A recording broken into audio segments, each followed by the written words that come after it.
Pastor గారు కూడా అనుమతి ఉండాలి. హిందువుల్లో అయితే పూజారి అని అంటారు, ఇక్కడ పాస్టర్ గారు అనుమతి ఉండాలి. పాస్టర్ గారు అనుమతి ఇచ్చారు, వచ్చాను. దేవునికి స్తోత్రం. హిందువుల సంగతి వదిలేస్తే పాస్టర్లో, మన సంఘాల్లో పాస్టర్ గారి తర్వాత సంఘ పెద్దల అనుమతి కూడా ఉండాలి. మరి పెద్దలందరికీ కూడా నా హృదయపూర్వకమైన వందనాలు తెలియజేస్తున్నాను. నాకు తెలిసిన సేవకుల్లో పెద్ద పెద్ద సంఘాలు ఉంటాయి కానీ బాప్టిస్మాలు పెద్ద గౌరవం. కానీ పాస్టర్ గారి ఫేస్బుక్ స్టేటస్ చూసినప్పుడు ఎప్పటికప్పుడు బాప్టిస్మాలు ఇవ్వటం అవన్నీ నేను చూస్తూ ఉంటాను. నా భార్య కూడా ప్రత్యేకంగా మీ సంఘానికి గ్రీటింగ్స్ చెప్పమంది, పాస్టర్ గారిని కూడా అడగమని చెప్పింది. పాస్టర్ గారు ఎంత సేవ చేసినా వెనకన పాస్టర్ అమ్మ గారి సహకారం చాలా ఉంటుంది. కంటికి కనబడదు కానీ, ఎందుకంటే నా భార్యలో చూశాను, చాలా మంది సేవకుల భార్యలో చూశాను. కాబట్టి మీ పాస్టర్ గారిని ఎక్కువ పొగిడారు, మీ పాస్టర్ అమ్మ గారిని ఎక్కువ పొగడలేదు మీరు. దేవునికి స్తోత్రం చెప్దాం ఒకసారి. హల్లెలూయా. ఊరుకో, 10 సార్లు మీటింగ్కి వెళ్తాడు అన్నది అనుకో, 1-2 సార్లు వస్తారు, 3సారి ఆయన ఏం చేస్తాడు పాపం. మీ పాస్టర్ అమ్మ గారిని పొగిడారా? దేవునికి స్తోత్రం.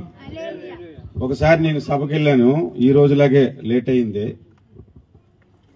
పాటలు పాడారు, సాక్ష్యాలు చెప్పారు, మళ్ళా పాట పాడారు, మళ్ళా సాక్ష్యం చెప్పారు, పాటలు పాడారు, సాక్ష్యం చెప్పారు. ఈ పాస్టర్ గారు నన్ను పిలిచారని సంగతి మర్చిపోయి ముగింపు ప్రార్థన చేసి తండ్రి యొక్క కుమారుని యొక్క నామం మిమ్మల్ని దీవిస్తాడు అందరూ లేచి వెళ్ళిపోతున్నారు. అర్రే మర్చిపోయాను, 2 కూర్చోండి అని చెప్పి అప్పుడు వాక్యం ఇచ్చాడు నాకు. అలాంటి స్థితి ఏమని ఈ రోజు వస్తుందేమని భయపడ్డాను. దేవునికి స్తోత్రం కలుగుతుందిగా. హల్లెలూయా, హల్లెలూయా. ఒక మూలవచనం చదువుకుందాము. నేనేం పెద్ద మర్మాలు ఏం చెప్పాను, ఎందుకంటే మర్మాలు చెప్పి పరిశుద్ధత పోగొట్టుకుని సేవకులను 100 మంది చూశాను. పరిశుద్ధత ఇంపార్టెంట్, మర్మం కూడా ఇంపార్టెంటే, అవసరాన్ని బట్టి ఇంపార్టెంట్. 126వ కీర్తన 5, 6, 7 వచనాలు చదువుకుందాము. కన్నీళ్లు విడుచుచు విత్తువారు సంతోషగానముతో పంట కోసెదరు. పిడికెడు విత్తనములు చేత పట్టుకుని ఏడ్చుచు పోవు విత్తువాడు సంతోషగానము చేయుచు పనలు మోసుకొని వచ్చును. ప్రార్థన చేసుకుందాము. ప్రేమ కలిగిన మా ప్రియ పరలోకపు తండ్రి, సర్వశక్తిమంతుడవైన నా దేవా, సమీపింపరాని తేజస్సు నుండి ఈ రోజు కూటమును చూస్తున్న దేవా, మా ప్రార్థన ఆలకిస్తున్న దేవా, మీరు చేసిన కార్యాలను బట్టి, అద్భుతాలను బట్టి, ఈ సదాశివపేటలో మీరు ఏర్పాటు చేసుకుని సంఘమును బట్టి మీకు స్తోత్రాలు స్తుతులు చెల్లిస్తున్నాను.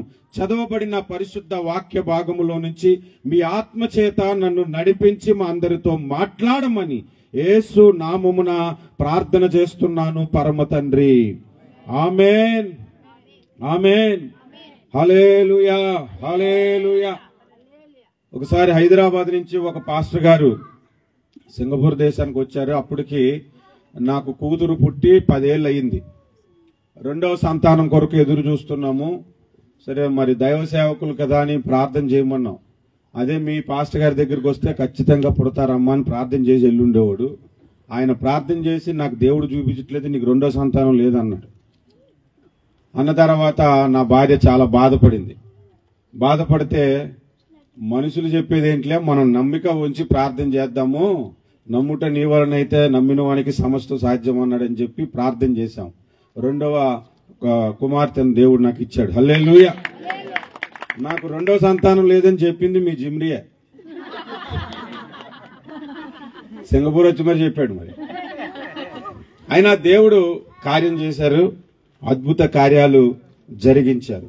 దేవుని వాక్యాన్ని కొంచెం శ్రద్ధగా మనము విందాము. కొంచెం సంతోషంగా కూడా వాక్యాన్ని వినాలి. ఎందుకంటే బైబిల్ చదివేటప్పుడు యెహోవా ధర్మశాస్త్రమునందు ఆనందించి దాన్ని చదవాలంటే మరి ప్రసంగం కూడా ఆనందించి వినాలా? ఎప్పుడు వదులుతారా బాబు, మేము తినాలని అంటారా? అనరు కదా.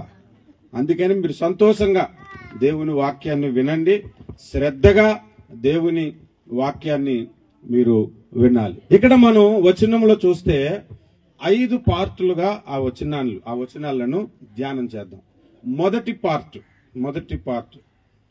ఫస్ట్ పార్ట్లో మనం గమనించాల్సిన విషయం ఏంటంటే, కన్నీళ్లు విడుచుచు విత్తువారు అని అన్నాడు.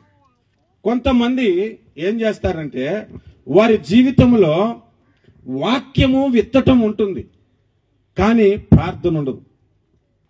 వాక్యము విత్తటం ఉంటుంది, వారి జీవితంలో ప్రార్థన ఉండదు. ఇప్పుడు ఎక్కువగా అట్లాంటి సంఘాలు ఉన్నాయి. మీరు ఎక్కువగా చూడండి, ప్రార్థనా జీవితము లేని సేవకులు తక్కువ, వాక్యాన్ని మాత్రం ఎరగేసేస్తుంటారు. మాత్రం ఎలాగలా కాదు.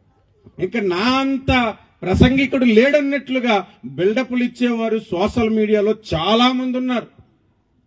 విస్తారమైన వాక్యం చెప్తారు, వారి జీవితంలో ప్రార్థన ఉండదు. స్కాట్లాండ్ లో ఒక దైవ సేవకుడు ఉన్నాడు, ఆయన పేరు స్పర్జన్. ఆయనకి ఆ దేశపు వారు క్రైస్తవులు ఆయనకు ఒక అవార్డు ఇచ్చారు. ఏంటో తెలుసా? కింగ్ ఆఫ్ సెర్మన్స్ అని, అంటే ప్రసంగ రారాజు అని ఆయనకు బిరుదిచ్చారు. అంటే ఎంతలాంటి ప్రసంగికుడో మీరు ఆలోచించండి.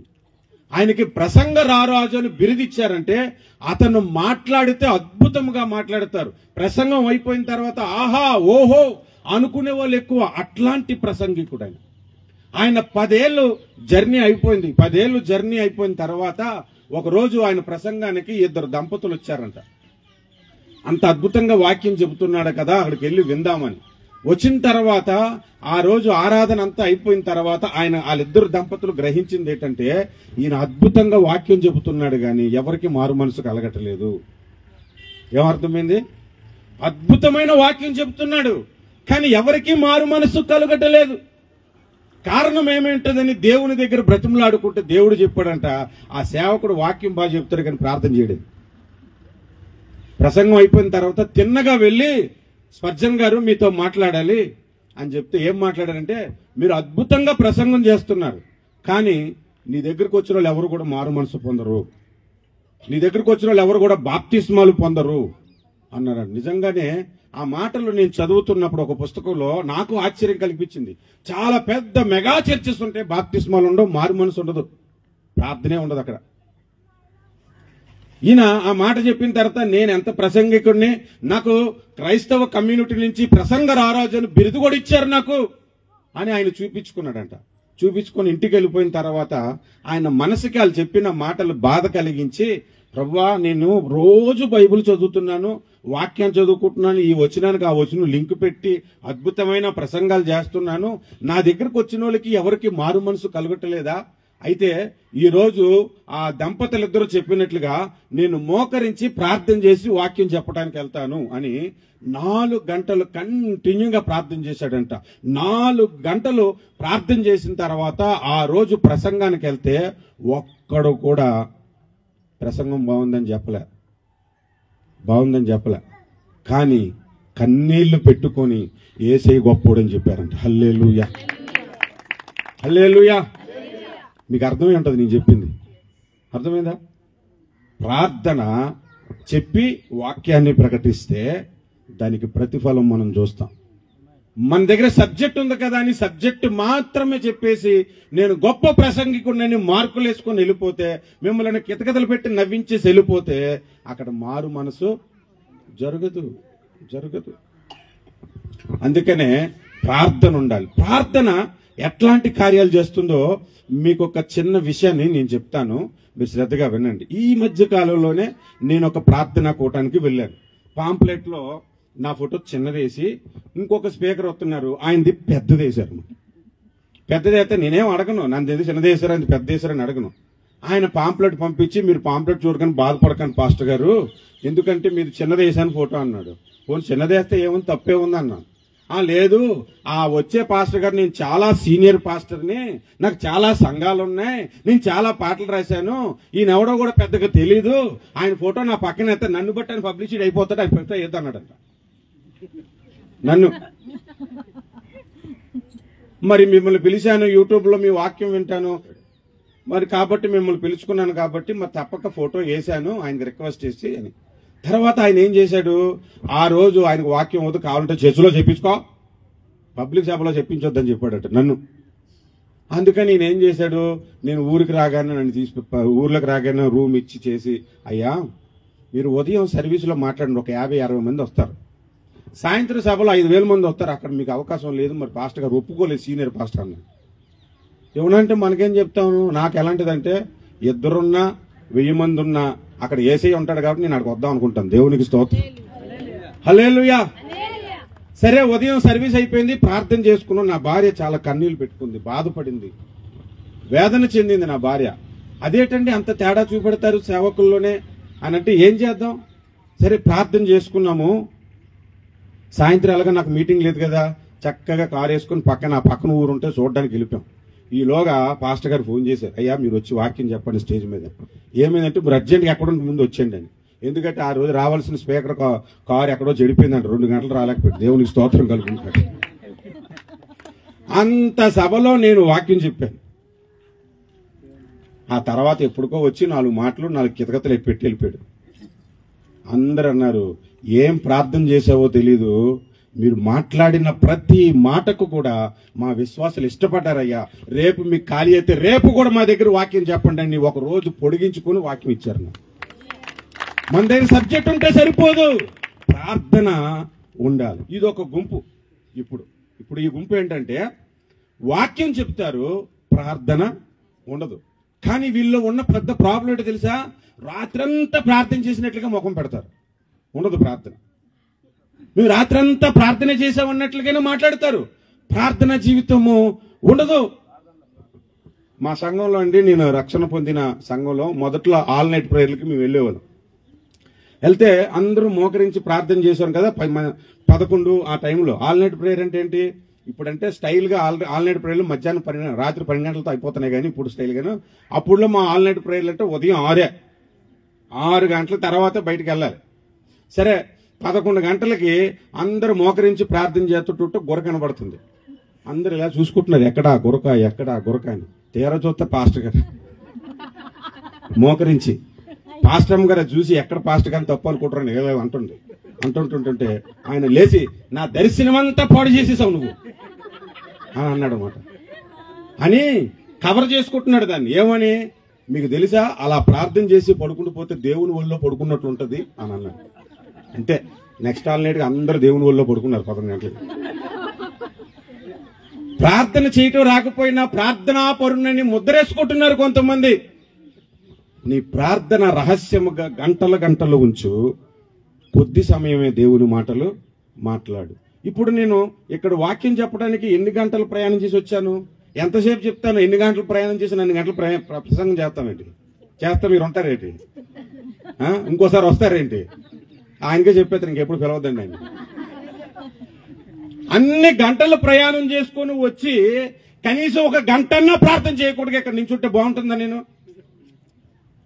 అందుకనే వాక్యము విత్తాలి, దానికి ముందు ప్రార్థన ఉండాలి. ఇది ఒక గుంపు అని చెప్తున్నా. 2వ గుంపు ఉంటది, ప్రార్థనే చేస్తారు, వాక్యం చెప్పరు. వాక్యం చెప్పరంటే చెబుతారు, వాళ్ళ దగ్గర సబ్జెక్ట్ ఉండదు. ఫస్ట్ వాళ్ళ దగ్గర సబ్జెక్ట్ ఉండదు. పరలోక ద్వారం అని ఒక చర్చ్ ఉందండి. ఆ చర్చ్ పేరుతో సహా ఎందుకు చెప్పడానికి నేను ఇష్టపడుతున్నానంటే, అది పరలోక ద్వారంలా నాకు అనిపించలేదు. అందుకని ఆ సంఘంలో రే భలే జరుగుతాయి అద్భుతాలు, కార్యాలు భలే జరుగుతాయి, నువ్వు రా అని చెప్పి, నువ్వు ఎలాగైనా రావాలని చెప్పి మా ఫ్రెండ్ బలవంతంగా బైక్ మీద తీసుకెళ్ళిపోయాడు ఆ మందిరాన్ని. వెళ్ళిపోతే జనాలండి కుమ్మేస్తున్నారు, చర్చి నిండిపోయింది, బయట టెంట్లు వేసారు, అక్కడ కూడా నిండిపోయింది. కొంతమంది ఎండల్లో ఉండి కూడా చూస్తున్నారు ఆయన. బా, ఎంత సేవకుడు చూసావా? ఎంతమంది వస్తున్నారు, వేరు ఊర్ల నుంచి వస్తారనంటే నేను కూడా అవును కావాలో నిజమే కావాలనుకుని కుర్చీ వేసుకొని కూర్చుంటున్నాను. ఆయన ఏం చేస్తాడు అనుకున్నాడు? వాక్యం చెప్పలేదు. వచ్చిన అతి మీద చేయడం, తోసేయడం, పడిసేయడం, లేపడం, వెళ్ళిపోవడం, రామను స్వస్థత అనడం, ప్రవచనం చెప్పడం, అది చెప్పడం, వెళ్ళిపోవడం. అదేంటి ఆరాధన సర్వీస్? మరి వాక్యం చెప్పడం మీ పాస్టర్ గారు అంటే, ఎందుకన్నా వాక్యం అని అన్నాడు. అసలేం చెప్పడానంటే పాస్టర్ గారు ఇప్పుడు వచ్చి చెప్తాడండి, ఒక కీర్తన ఏదో చదివిస్తాడు అంతే. ఏముందలకి? ప్రార్థన ఉంది, వాక్యం లేదు. మరి కొంతమందికి వాక్యం చెబుతారు గాని చెప్పటం చేత కాక 20 నిమిషాలు ప్రార్థన చేసేసి, ప్రారంభ ప్రార్థనలో అంటే వాక్యం చెప్పడానికి వచనం చదివి 20 నిమిషాలు ప్రార్థన చేసేసి ఏం చెప్తాడో తెలీదు. అంటే ఇప్పుడు మీరు అర్థం చేసుకోండి, 2వ గుంపు ఏంటిది? ప్రార్థన ఉంది కానీ వాక్యము లేదు. మొదటి గుంపు వాక్యం ఉంది, ప్రార్థన లేదు. 3వ గుంపు చెప్తాను, ప్రార్థన ఉంటది, వాక్యం ఉంటది, కానీ వాక్యం విత్తటం ఉండదు వేరే దగ్గర. వాళ్ళ సంఘంలోనే ఎత్తుకోవాలన్నమాట, వాళ్ళ సంఘస్థులకే మాట్లాడుకోవాలన్నమాట. ఇదొక దుర్మార్గమైన పని. అంటే ఇక్కడ మనం చదివిన వచనంలో చూడండి, కన్నీళ్లు విడిచుచు విత్తువాడు అంటే విత్తటానికి ముందు వాక్యం ముందు మన దగ్గర, కానీ విత్తటం కూడా ఉండాలి కదా. అంటే కొన్ని సంఘాలు చేసే పొరపాటు ఏంటో తెలుసా? ప్రార్థన ఉంటుంది, వాక్యం ఉంటుంది, విత్తటం రాదు. అంటే ఇప్పుడు సందర్భానుసారముగా వాక్యము చెప్పటం రాదు, సందర్భానుసారముగా సువార్త ప్రకటించటం రాదు. కొన్ని సభలకు నేను చూస్తుంటాను, ఆయనకి సువార్త కూటం అని పిలిచారంటే చాలు వేదాలు తీసి వల్లించేస్తారు మొత్తం అంతా. అక్కడ ఎందుకు అందరూ బ్రాహ్మణ్సా కూర్చుంది, అక్కడ అంతా బేపనోళ్ళ కూర్చుంది. ఆ వేదంలో ఏం చెప్తున్నారు, ఈ మర్మ వేదంలో ఏముంది, అవన్నీ ఎందుకు వాళ్ళకి వాళ్ళేం కూలి పనులు చేసి కూర్చోవాలి, వాళ్ళకి కూర్చోబెట్టి వేదాలు చెప్పడం పెట్టి విత్తడం చేత కాకపోతే మానేయాలి, వాళ్ళకి అర్థమయ్యేలా చెప్పాలి. యేసు ప్రభు సువార్త చెప్తే ఎలా చెప్పాడు తెలుసండి? రైతుల దగ్గరికి వెళ్తే విత్తనాల గురించి చెప్పాడు, చేపలు పట్టే వాళ్ళ దగ్గరికి వెళ్తే వలల గురించి చెప్పాడు. అంటే సందర్భానుసారముగా వాక్యమును ప్రకటించే అనుభవము కూడా సంఘమునకు ఉండాలి. హల్లెలూయా, హల్లెలూయా. కానీ గొప్పలు చెప్పుకోవడానికి ఇష్టపడుతుంటుంటారు కొంతమంది, గొప్పలు చెప్పుకోవటానికి. ఒకసారి అమెరికా రైతు, ఇండియా రైతు పక్క పక్కన కూర్చొని మాట్లాడుకుంటున్నారట. ఇద్దరు పాస్టర్లు మా సంఘం గొప్ప మీ సంఘం గొప్ప అని మాట్లాడుకున్నట్లు మాట్లాడుకుంటున్నారు ఇద్దరు కూర్చొని. ఫస్ట్ అమెరికా వాడు అడిగాడంట, మన భారతీయ రైతుని ఎంత పొలం ఉంటుంది నీకు అని అన్నాడట. నాకండి 10 ఎకరాలు ఉంటాయి. అంతేనా అన్నాడంట. అంతేనా అంటే వీడికి ఎంత ఉంది అనుకున్నాడు ఆయన. ఆయన అడిగాడు నీకెంత ఉంటుందని అంటే, నేను కారు వేసుకొని ఇక్కడి నుంచి మొదలు పెడతా ఆ చివరికి వెళ్ళడానికి సాయంత్రం అవుతుంది అన్నాడంట. అప్పుడు మన ఇండియా రైతు అన్నాడు, ఇలాంటి డొక్కు కారు నాకు ఉండేది మొన్న అమ్మేశాను అన్నాడట. ఏంటది? ఇలాంటి డొక్కు కారు అంటే మా వైజాగ్ లాంటి డబ్బా కారు, ఎట్లా డబ్బా కారు నా దగ్గర ఉంది, ఈ మధ్య అమ్మేశాను అన్నాడంట. అంటే నీది నాకంటే చిన్నదని. ఒకరికొకరు నేను గొప్ప నేను గొప్ప, మా సంఘం గొప్ప మా సంఘం గొప్ప అని చెప్పుకుంటున్నాం తప్ప దేవుడు గొప్ప, ఆ దేవుని మాటలు ఇక్కడ ప్రకటించటం గొప్ప అని చెప్పుకోవాలి. దేవునికి స్తోత్రం, హల్లెలూయా. మీ అందరికి ఒక విషయం చెప్తానండి, ఒక విషయం చెప్తాను. యేసు ప్రభు పుట్టడానికి ముందు ఒక ఆయన వచ్చాడు, ఆయన మార్గాన్ని సరళం చేయడానికి. ఎవరైనా? బాప్తిస్మిచ్చు యోహాను. ఆయన క్యారెక్టర్ ఏంటి చెప్పండి? ఆయన క్యారెక్టర్లో 2 ప్రాముఖ్యమైన విషయాలు ఉన్నాయి. ఒకటి, ఆయన చెప్పులు మూయడానికి కూడా నేను యోగ్యుని కానని ఆయన గనపరిచాడు. నువ్వు ప్రవక్తవా? అవును నేను ప్రవక్తనే. కాదు కాదు ప్రవక్తల కన్నా తండ్రిని అని అన్నాడు ఆయన. ప్రవక్తనని అనలేదు, ప్రవక్తల కన్నా తండ్రిని అనలేదు. చెప్పులు మూయటానికి కూడా పనికిరానని చెప్పుకుంటానని అన్నాడు అంతే. ఆయన చెప్పులు మూయటానికి కూడా నేను యోగ్యుని కానని చెప్పాడు. కానీ ఆయన జన్మమునకు ముందుగా సరళం చేసే భాగ్యం ఆయనకి ఇచ్చాడు. హల్లెలూయా. ఆయనలో అంత ప్రాముఖ్యత ఉన్నది, అంత తగ్గింపు ఉన్నది. రెండోది ఏంటో తెలుసండి, ఆయన క్యారెక్టర్లో నాకు బాగా నచ్చింది, మొహమాటం ఉండదని. చిన్నగా హేరోదు రాజు దగ్గరికి వెళ్ళి, రాజుగారు ఏమైనా అంటారని భయం లేదు, నీ తమ్ముడు భార్యను ఉంచుకున్నావు, ఈ చెడ్డ అలవాటు మానుకో, ఈ పాపను మానుకో అని ధైర్యంగా చెప్పాడు. తల కొట్టేసింది అందుకే. ఆయన తల కొట్టేసింది ఎందుకు? ఆ మాత్రం తెలియదు ఆయనకి. ఆత్మాభిషేకం కలిగినాడు ఈ మాట అంటే రాజు ఒప్పుకోడని. మొహమాటం లేని బోధకుడు. అందుకే మొహమాటము లేని యేసయ్య బోధకు మాదిరిగా అతన్ని తీసుకొచ్చాడు ఈ లోకానికి. దేవునికి స్తోత్రం. మనమందరము కూడా యేసుని ప్రకటించే ముందు కూడా మన దగ్గర ఉండాల్సింది ఏంటంటే తగ్గింపు స్వభావం ప్రాముఖ్యంగా ఉండాలి. బోధించే విషయంలో మొహమాటం ఉండకూడదు. సువార్త చెప్పే విషయంలో మొహమాటం అనేది ఉండకూడదు. నా భార్య ఒకసారి ఒక ముస్లింకి సువార్త చెప్పింది సింగపూర్లో. నేను డ్యూటీలో ఉన్నాను, ముస్లింకి సువార్త చెప్పింది. ఇంటి ఓనర్ అన్నమాట. వాడు పేక పట్టుకొని కిచెన్లో గోడకేసి కొట్టేసి గొంతు నిలిపేస్తే వాడిని తన్నేసి గదిలోకి వెళ్ళిపోయి తలుపేసుకొని నాకు ఫోన్ చేసింది. నేను వెంటనే అక్కడ పోలీసులకు ఫోన్ చేశాను. ఫోన్ చేసి పోలీసులతో ఇంటికి వచ్చేసరికి కర్ర పట్టుకుని అటు ఇటు తిరుగుతున్నాడు. ఇంటి ముందు బయటకు రా అని గుద్దేస్తాడు, తలుపులు గుద్దేస్తాడు, బయటకు వస్తే చంపేస్తాను. ఎందుకంటే యేసు ప్రభువుని గురించి చెప్తే నాకు నచ్చదంట. పోలీసులు తీసుకొచ్చాను, వెంటనే 2 చేతులు వెనక పెట్టారు, సంఖ్యలు వేసేశారు, తిన్నగా తీసుకెళ్లిపోయి కూర్చోబెట్టి సెటిల్మెంట్ చేసి ఇల్లు ఖాళీ చేయించారు. మొహమాటం ఉండకూడదు. ఈ రోజు కొంతమంది మొహమాటం పడి జై కొడుతున్నారు ఇంకొక దేవుడి పేరు చెప్పి. అవునా కదా? చూస్తున్నారా లేదా? మొహమాటంతో ఎదుటోళ్ళని పొగుడుతున్నారు. స్ట్రైట్ గా నా యేసే దేవుడు, ఆయన నమ్ముకుంటేనే నీకు రక్షణ అని చెప్పగలిగిన సత్తా కలిగిన సేవకులు, అట్లాంటి క్రైస్తవులని దేవుడు ఇష్టపడతాడు. హల్లెలూయా. ఆయన మొదటి రాకడకు ముందు వచ్చిన వ్యక్తి అట్లాంటోడే. ఆయన రాకడ సరళం చేసిన వచ్చిన వ్యక్తి అట్లాంటి వ్యక్తే. మోమాటం లేదు ఆయనకి. దేవునికి స్తోత్రం. కాబట్టి వాక్యము విత్తటము అంటే అర్థం ఏంటో తెలుసా? మోమాటము లేకుండా విత్తాలి, సందర్భానుసారముగా వాక్యమును విత్తాలి. ఎవరి దగ్గర ఎలా మాట్లాడాలో సేవకుడు తెలుసుకోవాలి. అలాగే విశ్వాసులు కూడా ఎవరి దగ్గర ఎలా మాట్లాడితే వాళ్ళు వింటారో తెలుసుకోవాలి. దేవునికి స్తోత్రం. ఇది చూడండి, ఎన్ని విషయాలు చెప్పుకున్నాం ఆ వచనంలో నుంచి. ప్రార్థన ఉంటది, వాక్యం ఉండదు, ఒక గుంపు. కొంతమందికి వాక్యం ఉంటది, ప్రార్థన ఉండదు, ఇంకో గుంపు. మూడోది, ప్రార్థన ఉంది, వాక్యం ఉంది, విత్తటం రాదు, ఇది మూడో గుంపు. నాలుగో గుంపు ఏంటో తెలుసా? ఇవన్నీ కలిపి చేసుకునేవాళ్ళు. మీ సేవకుడు నా కంటికి ఈరోజు అలాగే కనిపించాడు. దేవునికి స్తోత్రం. హల్లెలూయా. మీరు ఎంత పొగిడినా పొగడలు పడిపోతారని ఆయన తెలుసు. అందుకనే నేను కాదు బాబు యేసయ్య అని చెప్పుకుని తప్పించుకున్నాడు. దేవునికి స్తోత్రం. హల్లెలూయా. యేసయ్య అని చెప్పి తప్పించుకున్నాడు. మంచి పని చేశారు. దేవునికి స్తోత్రం. హల్లెలూయా. కాబట్టి ఈ 4 గుంపులు పార్ట్ 1లో మనం చూడొచ్చు ఆ వాక్యంలో. నేను ఎన్ని పార్ట్లు చెప్తానన్నానండి? 5 పార్ట్లు చెప్తాను. ఇప్పటికి ఒక పార్టే మిగిలింది. మధ్యలో బ్రేక్ ఉండదు భోజనానికి. మొత్తం అయిపోయిన తర్వాత భోజనం మనకి. హల్లెలూయా. రెండో విషయాన్ని చెప్తాను. వాక్యము విత్తటానికి ముందు మన దగ్గర ఏముండాలి? మీరు చదవండి. ఇప్పుడు ఆ వచనాలు చదివి మీరే నాకు చెప్పండి. ఏముండాలి? కన్నీళ్లు విడుచుచు విత్తువాడు. మీకు ఒక ప్రశ్న అడుగుతాను, మీరు సమాధానం చెప్పండి.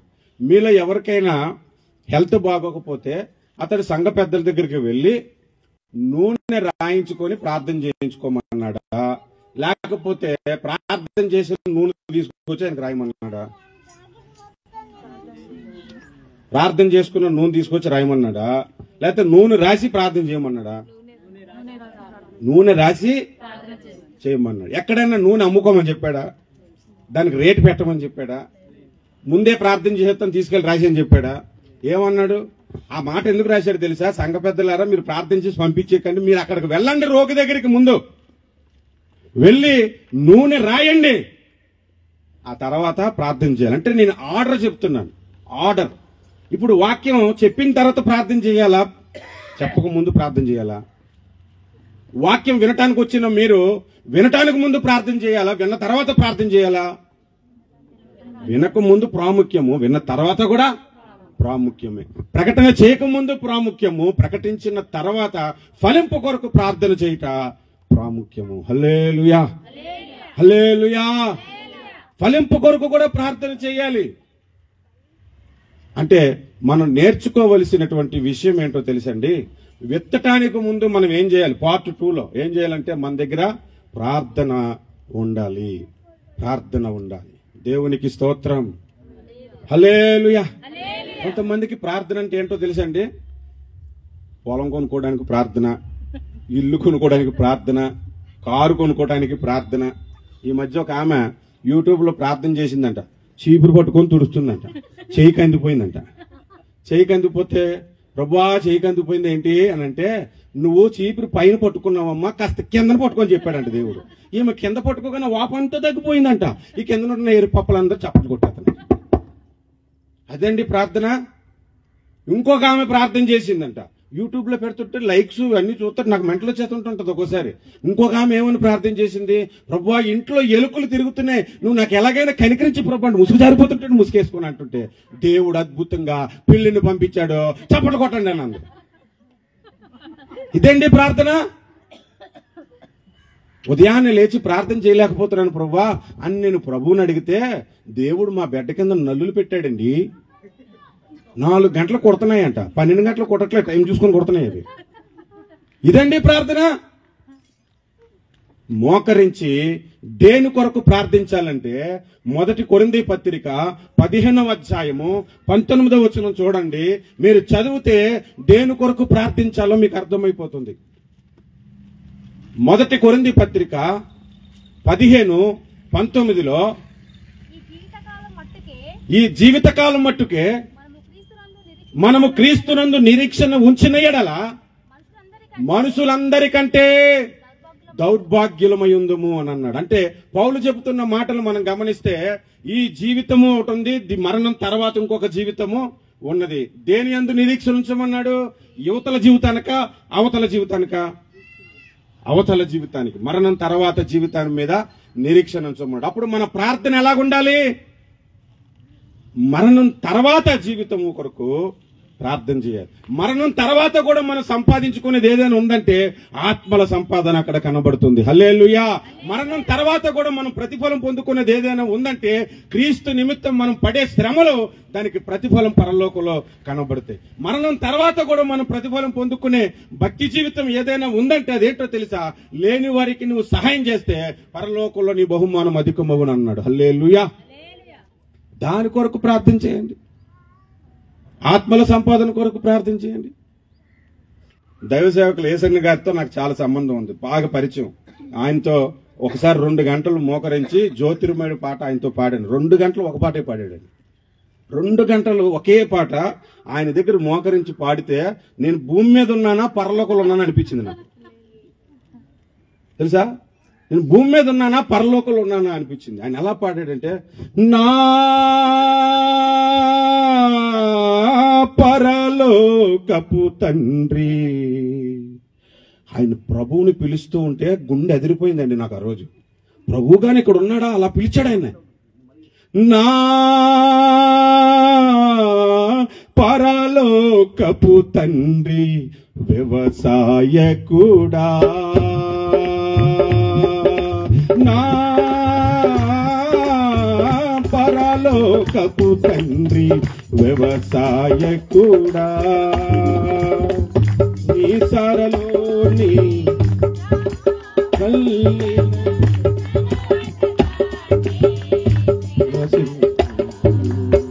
నీ తోటలోని ద్రాక్షవల్లిగా నన్ను అంటుగాటి స్థిరపరచావా, జ్యోతిర్మయుడా నా ప్రాణ ప్రియుడా, మహిమలు నీకే.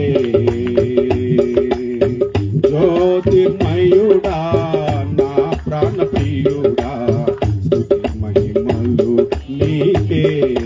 హల్లెలూయా. 2 గంటలు ఆరాధన చేశాక నేను టైం చూసాను, 2 గంటలు అయిపోయిందా అనిపించింది నాకు. 10 నిమిషాలే ఉన్నాను అనిపించింది ఆయన దగ్గర.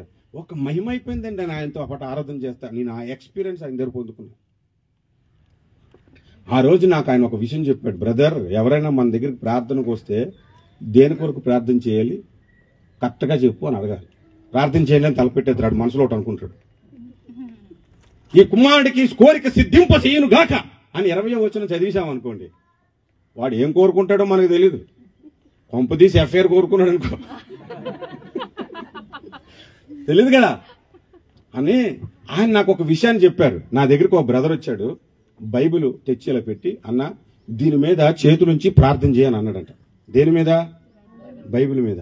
ఈయన అన్నాడు, దీని మీద చేతులుంచి ప్రార్థన చేస్తాను. ఎందుకురా, ఏమని చేయాలి? బాగా చదవాలని ప్రార్థన చేయాలా అని అడిగాడు.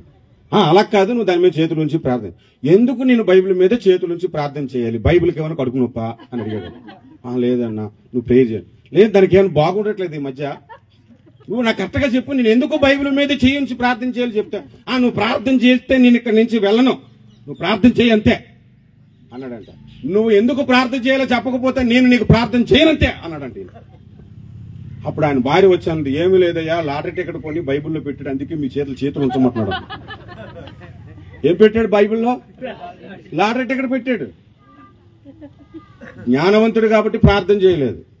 ఈ రోజు అజ్ఞానులు ఎలాగున్నారంటే ప్రతి చిన్నదానికి చీపురు కట్ట గురించి ప్రార్థన అంట. ఒక ఆమె మంగళసూత్రాలు కొనుక్కొని ఇచ్చి నా చేతిలో పెట్టి ప్రార్థన చేయాలని, ఏమని ప్రార్థన చేయాలో నాకు అర్థం కాలేదు. మంగళసూత్రం పట్టుకొని, అమ్మా జ్ఞానులను జ్ఞాపకం చేసుకుని ఇది నువ్వు నాకు ఇచ్చేస్తే మంచిది కానీ దీని కొరకు నేను ప్రార్థన చేయడం ఏంటి? బంగారం కొనుక్కుంటే దాని గురించి ప్రార్థన అంటే చేస్తాం, ఏమని? పోకుండా ఉండాలని, తాకట్టు పెట్టకుండా ఉండాలని ముత్తూట్లో. ఇంకోటి ఏం ప్రార్థన చేయాలి? ఇంకా కొనుక్కోవాలని ప్రార్థన చేయాలి. దానివల్ల ఉపయోగం ఏమైనా ఉందా? అదే ఆత్మల సంపాదన కొరకు ప్రార్థన చేస్తే ఎంత బాగుంటుంది. అందుకనే సంఘము దేని కొరకు ప్రార్థించాలంటే ఆత్మల సంపాదన కొరకు ప్రార్థించాలి, ఆత్మల అభివృద్ధి కొరకు ప్రార్థన చేయాలి. హల్లెలూయా, హల్లెలూయా. దాని కొరకు కన్నీరు కార్చి ప్రార్థన చేయండి. పొలం కొరకు కన్నీరు కార్చటం కాదు, ఆత్మల కొరకు కన్నీరు కార్చండి. హల్లెలూయా. నేను చెప్పాను కదా, నేను పెద్ద మర్మాలని చెప్పాను, పెద్ద వచ్చిన ఏంటండి అది మీ అందరికీ తెలిసిందే, సండే స్కూల్ నుంచి వింటుంటారు. మనకి వాక్యం విత్తటానికి ముందు మన దగ్గర ఏముండాలంటే సిస్టర్ గారు చెప్పారు, పాస్టర్ అమ్మ గారు, ప్రార్థన ఉండాలని. రెండోది ఏముండాలి? విత్తనం ఉండాలి. ఏముండాలి? విత్తనం ఉండాలి. హల్లెలూయా. అంటే వాక్యము ఉండాలి. నువ్వు చెప్పాలనుకున్నది ఏదో ముందు చదవాలా లేదా? చదవాలి, ధ్యానం చేయాలి. నేనైతే రాసుకుంటాను కూడా, మర్చిపోతానండి. మా సంఘం అలా కాదండి, స్టేజ్ ఎక్కగానే అప్పుడు దేవుడు చెప్తాడంట. స్టేజ్కి వచ్చి అక్కడ కూర్చుకొని ఇప్పుడే నాకు పరిశుద్ధాత్మ దేవుడు చెప్పాడని సొల్లు చెప్తాడు. ఇప్పుడు నేను అంటాను, మీ ప్లేట్లోకి భోజనం ఎలా వస్తుందండి? నేను ఇలా ప్లేట్ పెట్టాను సార్, తప్పని పడిపోయింది అన్నం అని అన్నారు ఎప్పుడైనా? ఎలా వచ్చింది అది? ప్రిపరేషన్ ఉందా లేదా? వాక్యానికి కూడా ప్రిపరేషన్ ఉండాలి. వాక్యమును ధ్యానం చేయాలి, వాక్యములో సత్యాన్ని తెలుసుకోవాలి. మీకు తెలియని విషయాలు చెప్పటానికే సేవకుడు ఉంటాడు. మీరు గ్రహించలేని విషయాలు ఎన్నో సేవకుడు నోటి ద్వారా వస్తాయి. అవన్నీ విని నీ హృదయమును పాకెట్లో, నీ హృదయములో జాగ్రత్త చేసుకోవాలి. హల్లెలూయా. అప్పుడు నీ దగ్గర విత్తనాలు ఉన్నట్లు. అది విత్తటానికి ముందు ఏముండాలి? మన దగ్గర విత్తనాలు ఉండాలి. హల్లెలూయా, హల్లెలూయా. మూడోది ఏంటో తెలుసండి? మూడోది మనకేముండాలంటే, మనం విత్తేది ఫలిస్తుందనే ప్రకటించాలి, కానీ ఓ 4 మాటలు చెప్పి వెళ్ళిపోదు అన్నట్టు ఉండకూడదు. అవునంటారు కాదంటారు? కొంతమందిని చూస్తాను, నాకు అవకాశం వచ్చింది, స్టేజ్ దొరికింది, మైక్ దొరికింది, ఓ 4 మాటలు చెప్పేసి వెళ్ళిపోదాం అన్నట్టుగా ఉన్నారు కొంతమంది. కానీ నేను చెప్పింది ఒక రోజు ఫలిస్తుంది. ఆ ఫలితం నేను ఇప్పుడు చూస్తాను, భూలోకంలో చూస్తానో లేదా పరలోకంలో చూస్తానో లేదా 2 చోట్ల చూస్తానో, నేను చూస్తాననే విశ్వాసం నీకు నాకు ఉండాలి. హల్లెలూయా. అది 3 విషయాలు. పార్ట్ 2లో 3 విషయాలు, పార్ట్ 1లో 4 విషయాలు, పార్ట్ 2లో 3 విషయాలు. మీకు అర్థం అవడానికి చెప్తున్నా నేను. పార్ట్ 1లో సీరియల్ ఏం జరిగిందంటే చెప్పేస్తారు, సెకండ్ పార్ట్లో ఏం జరిగిందో చెప్పేస్తారు. మన మెసేజ్కి పార్ట్ 1లో 4 విషయాలు, పార్ట్ 2లో 3 విషయాలు. ఏంటి? ప్రార్థన, వాక్యము, విశ్వాసము మన దగ్గర ఉండాలి. హల్లెలూయా, హల్లెలూయా. దా పార్ట్ 3కి వెళ్దాం మనం. పార్ట్ 3కి చదవండి. అక్కడ 126వ కీర్తన 6వ వచనం మీరు చదవండి. చాలండి. ఎన్ని విత్తనాలు? గంపడు విత్తనాలు, ట్యాంకుడు విత్తనాలు, లారీ విత్తనాలు. ఎన్ని విత్తనాలు? పిడికెడు అంటే ఎంత? ఇది మీరు బియ్యం ఇలా పట్టుకుంటే ఎన్ని వస్తాయి? పిడికుడు. ఇది దీన్ని పిడికుడు అంటారు. అంటే కొంచెం విత్తనాలు చాలు నీ దగ్గర, ప్రార్థన ఉంటే అది ఫలిస్తుంది అని. హల్లెలూయా. విస్తారమైన సబ్జెక్టు తెచ్చేసుకుంటే కాదు, తెలుసుకోవాలి, వద్దని అనట్లేదు. We should know about the Bible completely, we should know about the Bible perfectly. కానీ నీ దగ్గరున్న కొద్ది విత్తనాలైనా ఫలింపజేయటానికి దేవుడు మన దగ్గర ఉన్నట్టు. పిడికిడి విత్తనాలు చాలు, నేను ఆశీర్వదిస్తాను అని దేవుడు చెబుతున్నాడు. హల్లెలూయా. నాకు ఒక వచనం చూసి నేను చాలా ఆశ్చర్యపోయినండి. మీరు చూడండి, ఆ వచనాన్ని చూపెడతాను. యెషయా గ్రంథము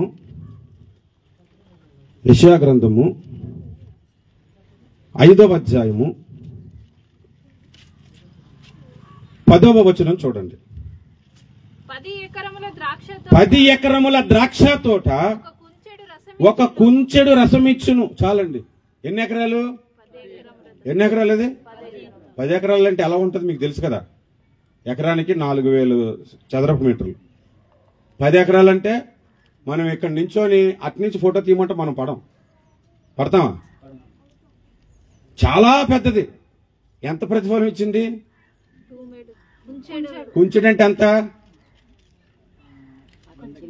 కుంచెడంటే ఎంత తెలీదా మీకు? కుంచెడంటే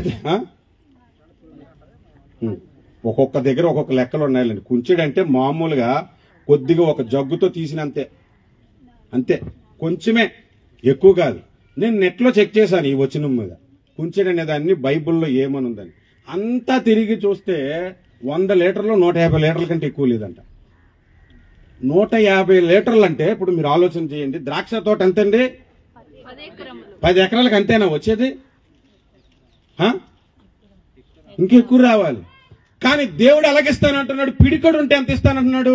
పనలు కోసుకొని వెళ్ళిపోతారని అన్నాడు. హల్లెలూయా.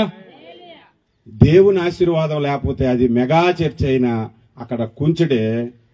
దేవుని ఆశీర్వాదం ఉంటే ఇక్కడ పిడికిడైన పనలు కోసుకొని వెళ్తాము. హల్లెలూయా, హల్లెలూయా. కొంచెం చాలు దేవుడికి ఆశీర్వదించటానికి. మొదటి రాజుల గ్రంథము 17వ అధ్యాయములో మీరు చూడండి. మొదటి రాజుల గ్రంథము 17వ అధ్యాయములో 12వ వచనం మీరు చూడండి. అందుకామె నీ దేవుడైన యెహోవా జీవము తోడు తొట్టెలో పట్టెడు పిండి అంతే. ఎంతండి ఆ అద్భుతం? మీ అందరికి తెలుసు కదా. పట్టెడు పిండి అంటే ఎంత? అది కూడా పిడికిడే. పట్టెడు పిండే. దాదాపు సంవత్సరం పాటు తిన్నారు వాళ్ళు. దేవునికి స్తోత్రం. దాదాపు సంవత్సరం పాటు తిన్నారు. అంటే దేవుడు ఆశీర్వదిస్తే చిన్న సంఘమే కొండలను పగలగొట్టేంత పరిచయం చేస్తుంది. హల్లెలూయా. చిన్న సంఘమే. ఆ విశ్వాసంతోనే నేను జూమ్లో ప్రేయర్ చేస్తాను, ఎక్కడ ప్రేయర్ చేసినా. వేరే రాష్ట్రాల కొరకు ఎందుకు ప్రార్థన చేస్తారంటే ఒకరోజు ఈ ప్రార్థనకు ప్రతిఫలం పరలోకంలో నేను పొందుకుంటాను. నా పరిచర్య ఎలా ప్రారంభమైందో మీకు చెప్పనండి. ఇలాంటి ఒక వీధి లైట్ ఉంటే దాని కింద నిల్చొని ఒక బ్యాటరీ స్పీకర్ పెట్టుకొని వాక్యం చెబితే 2-3 కూర్చుండేవారు.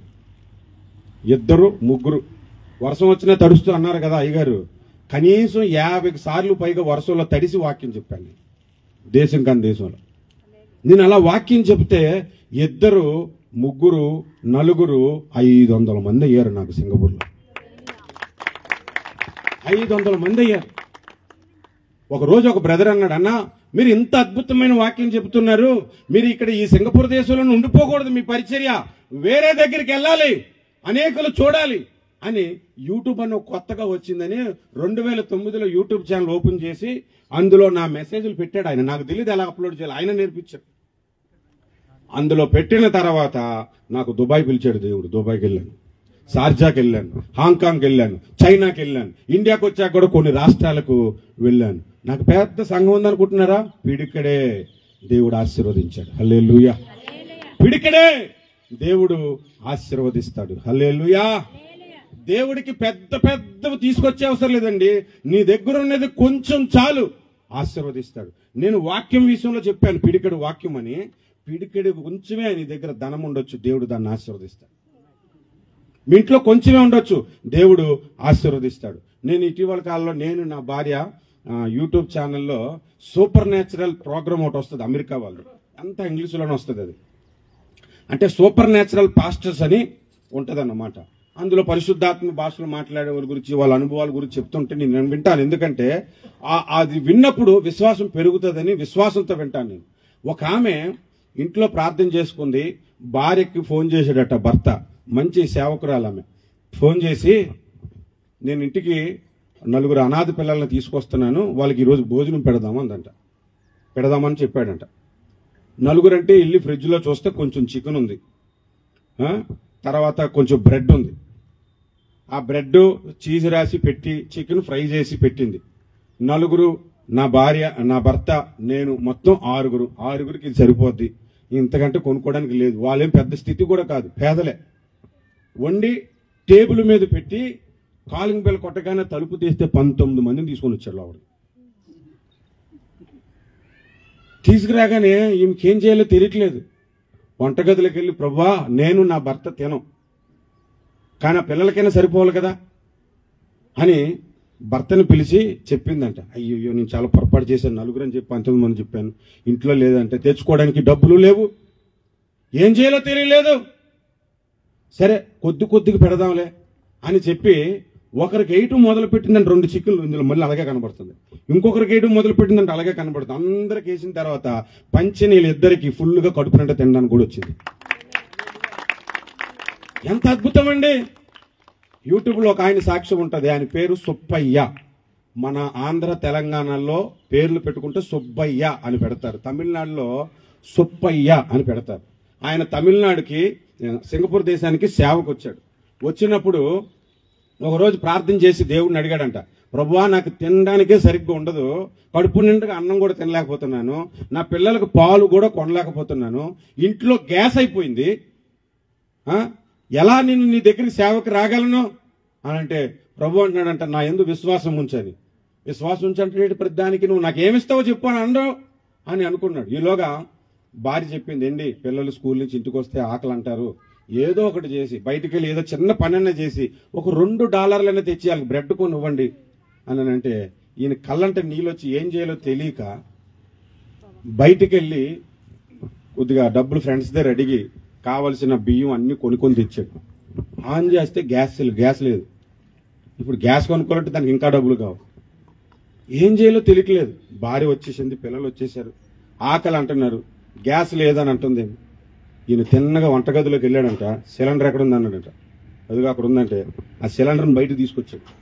ఏం చేస్తున్నారండి, గ్యాస్ లేదంటే నువ్వుకో అని చెప్పి సిలిండర్ అక్కడ పెట్టి బైబిల్ తీసి సిలిండర్ పెట్టి, ప్రభువా నీ నామమును ప్రార్థిస్తున్నాను దీన్ని నింపు అన్నాడు. పెట్టాడు, ఆన్ చేస్తే వెలిగేసింది. దేవునికి స్తోత్రం. వెలిగేసింది. 6 నెలలు వచ్చిందంట. మామూలుగా సిలిండర్ 3 నెలలకు అయిపోతాయి. 6 నెలల తర్వాత అయిపోతే ఈయన ఒకరోజు ప్రార్థన చేస్తాడు, ప్రభువా మరలా నేను బైబిల్ పెట్టి ప్రార్థన చేస్తాడు. అరే నీ చేతికి డబ్బులు ఇచ్చిన కదా కొనుక్కోన్నాడు దేవుడు. లేనప్పుడు నీ విశ్వాసం పనికొస్తుంది, ఉన్నప్పుడు నీ దగ్గర ఖర్చు పెట్టేసాడు. దేవునికి స్తోత్రం. హల్లెలూయా. విశ్వాసము లేకుండా మనం విశ్వాసం వెలగయ్యామండి. ఒకసారి పాస్టర్ గారు విశ్వాసి బండి మీద, నిజంగా గుంటూరులో జరిగిన ఒక సంఘటన, వెళ్తే ఇద్దరు బండి మీద ఇలాగే ఎక్కడికి ఎత్తారంట. ఒక దగ్గర స్పీడ్ బ్రేకర్ దగ్గర ఎక్కడికి ఎంతగానే ఇద్దరు ఫోన్లు కింద పడిపోయి చూసుకోలేదు. అల్లంత దూరం వెళ్ళిపోయి వెనకొచ్చారు, 2 ఫోన్లు పోయాయి. పోతే ఇంటికి వచ్చాక పాస్టర్ గారు అన్నాడంటే, పాస్టర్ గారితో మంచి ఫోను, బంగారు లాంటి ఫోను, ఫాస్ట్కి వెళ్ళి అన్నాడు. స్పీడ్ బ్రేకర్ చూసుకోలేదు, ఎక్కడికైనా 2 ఫోన్లు పడిపోయాయి, నాతో పాటు విశ్వాసత కూడా పోయింది, ఏం చేయాలనంటే వాళ్ళకి వీళ్ళకి ఫోన్ చేసి, పాస్టర్ గారు అయ్యా ఒక 1000 రూపాయలు ఉంటాయి, 2,000 ఫోన్ నాకు చాలా అవసరం అని చెప్పి మొత్తం అందరి దగ్గర అప్పులు చేసి మొత్తానికి ఫోన్ కొనుక్కున్నాడు పాస్టర్ గారు. మరుసటి రోజు వెళ్తే విశ్వాసం వచ్చాడు. మోకరించి ఫోన్ కొనుక్కున్నామంటే నాదే ఎక్కడ గారు డబ్బులు, అందుకే దేవుని సన్నిధికి వచ్చాను. మోకరించి ప్రార్థన చేస్తుంటుంటే ఆ లావిడ్ నెంబర్కి ఫోన్ వచ్చిందంట. ఏంటి నిన్న మీ ఆయన ఫోన్ పడేసుకుంటున్నాడు అని చెప్పి ఫోన్ ఇంటికి తెచ్చింది. ఈ పాస్టర్ గారి సాక్ష్యం చెప్పాడు, విశ్వాసం కాబట్టి విశ్వాసం ఉంది, పాస్టర్ కాబట్టి నాకు లేదని అన్నాడు. పాస్టర్ కంటే ముందు మన విశ్వాసం. దేవునికి స్తోత్రం. విశ్వాసం మన దగ్గరే లేకపోతే ఎలా? విశ్వాసం చేత పిడికెడు చాలు దేవుడు ఆశీర్వదిస్తాడు. నేను ఈ స్టేజ్ మీదకి వచ్చి ప్రార్థన చేస్తున్నప్పుడు, మీ సాక్ష్యాలు వింటున్నప్పుడు, పాటలు పాడుతున్నప్పుడు నా మనసులో చిన్న ప్రార్థన చేసుకున్నాను. దేవుడు ఎంతవరకు ఇది జరిగిస్తాడో తెలియదు, కానీ ఈ సదాశివపేటలో మీరు 100 మంది సంఘాన్ని ఒకరోజు చేస్తున్నాడు. పాస్టర్ సుదర్శన్ చెప్తున్న మాట కాదు, యెహోవా చెబుతున్న మాట. ఇది త్వరలోనే నెరవేరబోతుంది. ఆమేన్. నేను అది అనుభవించి నేను ఇక్కడ చెప్తున్నాను. 100 మంది మీ సంఘానికి దేవుడు తీసుకొని వస్తున్నాడు. హల్లెలూయా, హల్లెలూయా. చిన్నది చాలు, దేవుడు గొప్పగా ఆశీర్వదిస్తాడు. 2 రొట్టెలు 5 రొట్టెలు 2 చేపలు 5,000 మందికి పంచేశాడు. పిటికెడు పిండి సంవత్సరం పాటు తిన్నారు. కొంచెమే నూనె ఉందంట ఒక విధవరాల దగ్గర అప్పులు తీర్చడానికి. పోస్తుంటుంటే నిండిపోతున్నాయి. ఎలా జరిగింది? ఇవన్నీ జరిగించింది మన దేవుడా కాదా? మనం చదువుకుంటున్న బైబిల్లో ఉన్నవా కాదా? మరి మన జీవితాలు ఎందుకు చేయడు? దేవుడు ఖచ్చితంగా చేస్తాడు. అలాంటి అద్భుతాలు 100 చెప్పగలను. నేను ఇక్కడ ఉండి 100 చెప్పగలను. ఒక వారం కిందటే ఒక అద్భుతాన్ని నేను చెప్పనా? 24వ తారీఖు నవంబర్ 24వ తారీఖు రాత్రి నేను నా భార్య 12 గంటల దాకా ప్రార్థన చేశాం. 12 గంటలు కూడా పరిశుద్ధాత్మ భాషల్లోనే ప్రార్థన చేశాను. ప్రార్థన చేసి నేను ప్రభువుని అడిగాను, ప్రభువా 26వ తారీఖున నాకు కోర్టు కేసు ఉంది, అది చెయ్యను అనలే. 26వ తారీఖున నేను ఒక దగ్గరికి వెళ్ళి వాక్యం చెప్పాలి. నాకు తెలిసిన పాస్టర్ అయి ఉండకూడదు. నాకు తెలిసిన సంఘమై ఉండకూడదు. నేను ఎప్పుడు వెళ్ళని ఊరికి నేను వెళ్ళాలి. ఈ సూచన అడిగాను, సహాయం చేయి తండ్రి అని. ఎప్పుడు 3 గంటలు పరిశుద్ధాత్మ చేత భాషల చేత నింపబడి ప్రార్థించిన తర్వాత ఆ మాట చెప్పి ప్రార్థన చేసుకొని ముగించి పడుకున్నాను. ఆ మాట నెరవేర్పు కొరకు నా హృదయంలో ఆతృత ఎలాగుందంటే భోజనం చేయకూడదు అనుకున్నాను. 25 భోజనం చేయలే. 26వ తారీఖు 2 గంటల దాకా భోజనం చేయలే. 2 గంటల తర్వాత చిన్న ప్రార్థన చేసుకున్నాను. ఇప్పుడు దాకా ఎవరు నాకు ఫోన్ చేసి వాక్యం చెప్పమని చెప్పలే, ఏమీ చెప్పలేదు. నా విశ్వాసం లోపమేమో, పొరపాటున నేను నీకు ఒక సూచన అడిగానేమో, ప్రభా నన్ను క్షమించు, మీ చిత్తం ఏదైతే అదే జరిగించని ప్రార్థన చేసుకొని భోజనం చేసి ఇలా పడుకున్నానండి.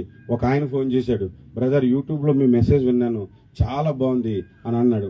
బాగుందండి, బాగుందా అనుకున్నాం.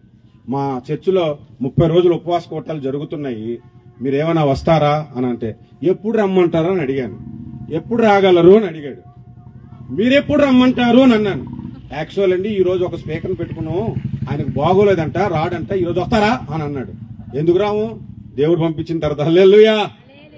వెళ్ళిన తర్వాత చెప్పిన వర్తమానమే ప్రకాశమానమైన ముఖం అనే వర్తమానం ఉంటుంది యూట్యూబ్లో, మీరు వినండి. హల్లెలూయా. దేవుడు కార్యం చేస్తాడు లేదా? మన ప్రార్థన ఆలకించే దేవుడు అండి.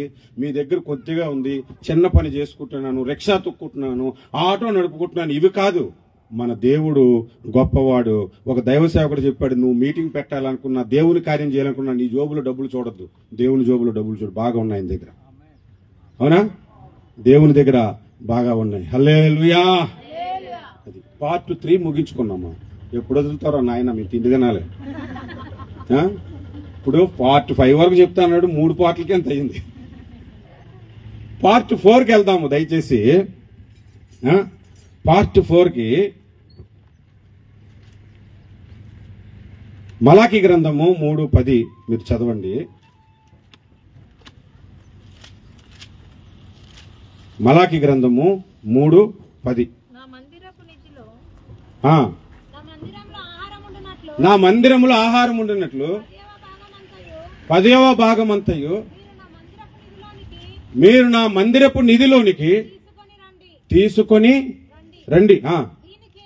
దీని చేసి మీరు నన్ను శోధించిన ఎడల ఆకాశపు వాక్యులన్నీ విప్పి.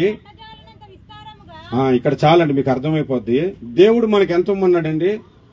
10%, అంతే కదా? 10వ భాగం ఇమ్మన్నాడు. అప్పుడు దేవుడు ఎంత ఇస్తానన్నాడు? పట్టజాలనంత. మనం ఇచ్చే 10%కి 1000 రూపాయలు సంపాదిస్తావు, 100 తీసుకొస్తావు, నీకు ఎంత ఇస్తానంటున్నాడు? పట్టజాలనంత. అంటే ఎంత అద్భుతం చేయాలనుకుంటున్నాడో దేవుడు ధనము విషయంలో సంఘానికి. తెలుసా, ఈ రోజు మీ సేవకుడి దగ్గర వాక్యం ఉంది, ధనము లేదు గాని ఆ ధనము దేవుడు మీకు ఇస్తాడు మీ సేవకుడిని బలపరచడానికి.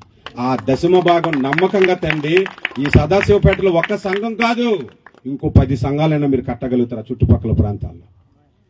నమ్మకంగా తీసుకురండి, దేవుని సేవ కొరకు ఖర్చు పెట్టండి, దేవుడు దాన్ని ఆశీర్వదిస్తాడు. హల్లెలూయా. చాలా మంది ఇక్కడ ఫెయిల్ అయిపోతారు. ప్రార్థన గంటల సేపు చేస్తారు, ఇవ్వలేదు. గంటల సేపు చేస్తారు, అది దేవుడి సొమ్మే, దేవుడికి ఇవ్వాల్సిందే, ఇవ్వరు. ఒక రోజు నేను మా పెద్ద కుమార్తె, అప్పటికి నా చిన్న కుమార్తె పుట్టలేదు, ఇద్దరం బయటకు వచ్చాము. బయటకు వచ్చిన తర్వాత మా పెద్ద పాప అంది, డాడీ అక్కడ కేక్ ఉంది కొనుక్కుంటాను, నాకు డబ్బులు ఇస్తావా అని అంది. అన్న తర్వాత ఇలా జోబులోంచి చూస్తే $10 ఉన్నాయి, అన్ని కాయిన్సే, ఒక్కొక్క $1 10 కాయిన్లు ఉన్నాయి. అక్కడ కేక్ కొనుక్కోవాల్సింది ఎంత? 2. ఇలా తీసి ఇచ్చాను, మొత్తం నాకు ఇచ్చాను, తీసేసుకుంది. $2 పెట్టుకొని కొన్నది. కొన్న తర్వాత ఇంకెంత ఉంటాయి? 8 ఉంటాయి. బస్సు ఎక్కాము ఇద్దరం. బస్సు ఎక్కిన తర్వాత ఇక్కడలాగా టికెట్, కండక్టర్ వచ్చి టికెట్ టికెట్ అని అంటారు. మన దగ్గర కార్డు కొట్టేసి వెళ్ళిపోవడం. కార్డులో డబ్బులు లేవు, ఇలా కొడితే టిటి సౌండ్ వచ్చేస్తుంది, డబ్బులు లేవు అందులో. డబ్బులు లేకపోతే కాయిన్స్ వేసి టికెట్ కొనుక్కోవాలి. బస్సులోనే ఉంటుంది చిన్న బాక్స్, కాయిన్స్ వేసి కొనుక్కోవాలి. జోబులో చూస్తే కాయిన్స్ లేవు. మా పాపను అడిగాను, శ్రేష్ఠ సంజన నీకు కాయిన్స్ ఇచ్చాను కదా, అందులో ఒక $1 ఏంటో. నేను ఇవ్వను అన్నది. అంతే. ఇచ్చింది ఎవరు? నేనే. ఇవ్వననేసింది. ఇవ్వకపోతే బస్ డ్రైవర్ దిగిపోమంటాడు, ఇవ్వనంటే బలవంతంగా మరి నేను తీసుకోవాల్సి వచ్చింది. మరి కూతురు కదా, నేను ఇవ్వనంటే ఇవ్వను, నేను ఇవ్వనంటే ఇవ్వను అన్నదనమాట. మనం కూడా అంతే, ఇవ్వం, బలవంతంగా తీసేసుకోవాలి మీ దగ్గర, అప్పుడు కానీ ఎవరు. హల్లెలూయా. కాబట్టి దేవునికి మనం ఇచ్చేస్తుంటేనే మనం దీవించబడతాము, సంఘము కూడా అభివృద్ధి జరుగుతుంది. సంఘ అభివృద్ధిలో ఉన్న ఒక సీక్రెట్ ఏంటంటే దశమ భాగం కరెక్ట్గా ఇస్తే గొప్పగా దేవుడు సంఘాన్ని దీవిస్తాడు. తెలుసది? హల్లెలూయా. ఇంకెప్పుడు మీ సేవకుడు మాది చిన్న సంఘము పేద సంఘము అని ఆయన అనకూడదు, అనిపించకూడదు. మీరు చిన్న సంఘము లేదు, పెద్ద సంఘము కాదు, మంది ఉన్నతమైన సంఘము. హల్లెలూయా. సరే, మొత్తానికి 4 పార్ట్లు ముగించుకున్నాం, 5వ పార్ట్ ముగించేసుకుందాం. దేవునికి స్తోత్రం. హల్లెలూయా. 5వ పార్ట్ అదే వచనాన్ని మీరు చదవండి. మళ్ళీ మీకేం కనబడుతుందో చూడండి. నేను ఆ వచనం చదివినప్పుడు నాకు కనబడినవే మీకు చూపించేస్తున్నాను నేను. చూడండి.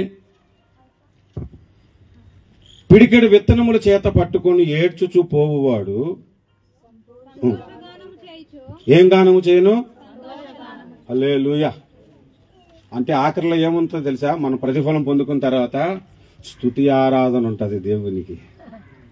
స్తుతి ఆరాధన ఉండాలి దేవునికి. ప్రతిఫలం పొందుకొని కృతజ్ఞత చెప్పేసాం, కూటం పెట్టేసాం, వెళ్ళిపోకండి. దేవునికి స్తుతి ఆరాధన చేయాలి. సంతోష గానముల చేత ప్రభువుని ఆరాధన చెయ్యాలి.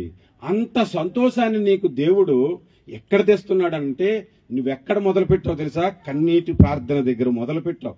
చివరికి వచ్చేసరికి ముగింపు ఎలాగుంది? సంతోష గానముల చేత ముగుస్తుంది.